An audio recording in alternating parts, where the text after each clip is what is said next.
return to CBS 12's Hurricane Ready 2010. Welcome back. We haven't had a major storm since the switch to digital television last year. People with analog television sets had to add a converter box to get the emergency alerts over the air. But what happens when the power goes out? CBS 12's Juan Carlos Van Hool shows us the options out there. Chances are your old portable analog TV is useless, but there are plenty of new portable DTV options. And one of the options doesn't even involve a TV set. It's a crucial must-have during any hurricane season. Back in the record-breaking 2005 season, people left without power were turning on their analog battery-powered TVs for information. 5 years later, with analog no longer existent. You definitely do have options. I mean, with the digital transition, it hasn't completely shut you out. They've actually built TVs that are actually equipped and ready to deal with if we have an emergency today. At Best Buy, West Palm Beach, store supervisor Jay Howard sells 2 lithium battery-powered DTV monitors, the Aviant 7-inch TV for $99 and the Insignia for $149, which also has a 7-inch screen and comes with an AM/FM tuner. If you're watching regular TV, you can probably get about 2 to 3 hours out. The Insignia actually has the option of having FM radio as well too, so it'll give you about 6 hours of battery life as well.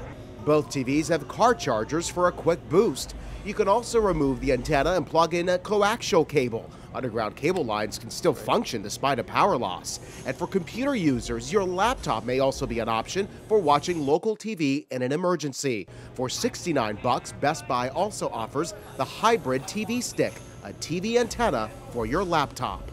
You can actually plug by USB directly into your laptop and then run your cable directly to the unit as well too. It comes with a remote, so you can still also change your channels as well too. And yet another option, if wireless internet coverage still exists during an emergency, you can actually go to your laptop computer, perhaps plug it into your car, and you can watch our streaming coverage online on our website.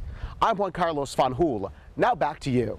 If you don't have a portable television and the power is out, you can always tune in to one of our radio partners to get CBS 12 hurricane alerts. You see the list right here.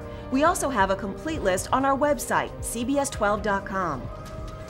If you've lived through a hurricane, then you know that things get really tough after the storm goes through, and water, ice, and electricity are hard to come by. So what's happened between Wilma and this hurricane season to reinforce your neighborhood's power supply?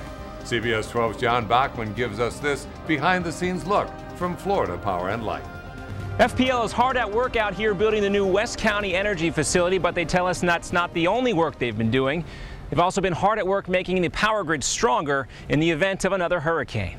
No utility system can ever be 100% stormproof. We learned that the hard way after Francis and Jean in 2004 and Wilma in 2005. But we are focused on having a plan and being ready and making our system as strong as possible. And Jackie Anderson with FPL says in the 4 years since we were last hit with a storm, they've made a lot of improvements. Just this year, they plan to clear vegetation from more than 13,000 miles of power lines throughout their service territory. Vegetation is actually one of the primary causes of power outages. Also, they'll inspect more than 84,000 power poles. Part of that is visual inspections to see if they're sturdy, to see if there's equipment issues. And then the last is focusing on hardening projects like this to make sure that critical infrastructure facilities have the strongest system possible before storm season. Places like 911 communication centers, emergency operation centers, and hospitals. FPL is also excited about another new service for their customers. We have a special map on our website. It's fpl.com/maps, and you can type in your specific address and you can see the work we've done in your area. And with all the work they've done, FPL also suggests every family come up with their own hurricane plan to stay safe and ready.